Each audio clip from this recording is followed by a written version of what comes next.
अस्सलाम dear students.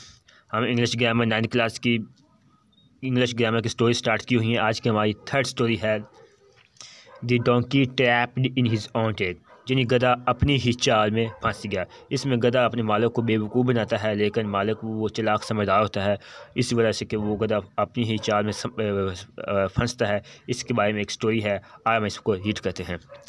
A villager had a donkey to carry load. Villager देहाती had a donkey, donkey गधा रखता था टू कैरी लोड, वज़न ले जाने के लिए। एक देहाती के पास बोझ उठा कर ले जाने के लिए एक गधा था। He use to deal in salt, use इस्तेमाल करता था, डीलिंग करने के लिए, किसके लिए? साल्ट, नमक, यानी वो नमक का कारोबार करता था। Daily he loaded his donkey with salt and went to the town. Daily रोजाना लोड जिस पर लोड कर देता था, वजन ला देता था डोंकी गधे पर विद साल्ट, नमक के साथ, एंड वेंट टू दी जॉर्नी, और कस्बे बन जाता था। वो रोजाना गधे पर नमक लाता और कस्बे जाता था। There was a stream in their way, उनकी जनी रास्ते में, रुकावट में जो गधा ले जाता था, उनके रास्ते में एक नदी थी। उनके रास्ते में एक नदी थी, उस जनी उसको पार करके, क्रॉस करके गुजरना होता था।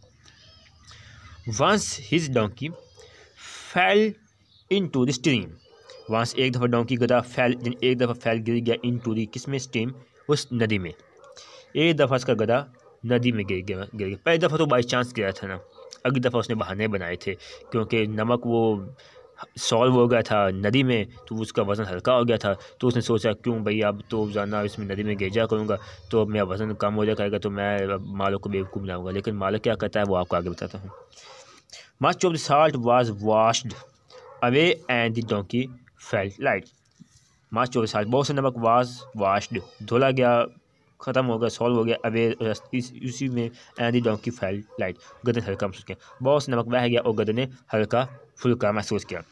The donkey played the same tick the next day and got light.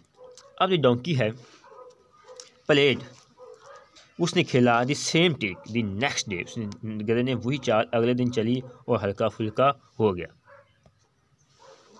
अब होता ये था 2-4 दिन तक वो ना रोज़ाना वो गधा आपको बताया था वो नदी में बैठ जाता था, जब नमक हल्का हो जाता था तो उठ कर चला जाता था। अब मालिक ने सोचा अब इसको सबक सिखाया जाए। The master decided to teach the donkey a good lesson. अब मालिक ने फैसला किया कि गधे को अच्छा सबक सिखाया जाएगा। Now on the third day he put a bale of the cotton on the donkey. Now the third, तीसरे दिन, पुट रख द बेल, बेल जो रुई की गठरी। अब आपको पता है जो रुई की गठरी होती है उसमें अब पानी मिक्स है तो वो बहुत वजनी हो जाती है, क्योंकि पानी अंदर समा देती है, तो उसकी वजह से वजन बढ़ता है। Cotton on the donkey. अब तीसरे दिन उसने गधे पर एक रुई की गठरी रख दी। The donkey once again fell into the stream. अब वही तो गधा दोबारा फिर उसमें बैठ गया बहाना बनाकर। अब गधा एक दफ़ा फिर नदी में गिर गया, उसने जैसे उसने सोचा था। The time his load became very heavy. इस दफ़ा लोड जो वजन है बिकेम, बन गया, वेरी हैवी बोल रहे, इस मतलब इसका बोझ बहुत वजनी हो गया। It was very difficult for the him to move.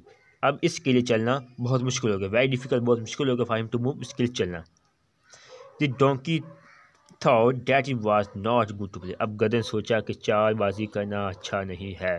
यानी यानी आपको बेवकूफ़ बनाता है, आप उसके साथ ही ट्रिक इस्तेमाल करोगे तो वो समझ आएगा कि इसको बेवकूफ़ नहीं बनाना चाहिए। अब मालिक ने वैसा ही किया। मॉरल, गलत तरीके से मत चलो। इसका मतलब यही है जो आज की अखलाकी कहानी।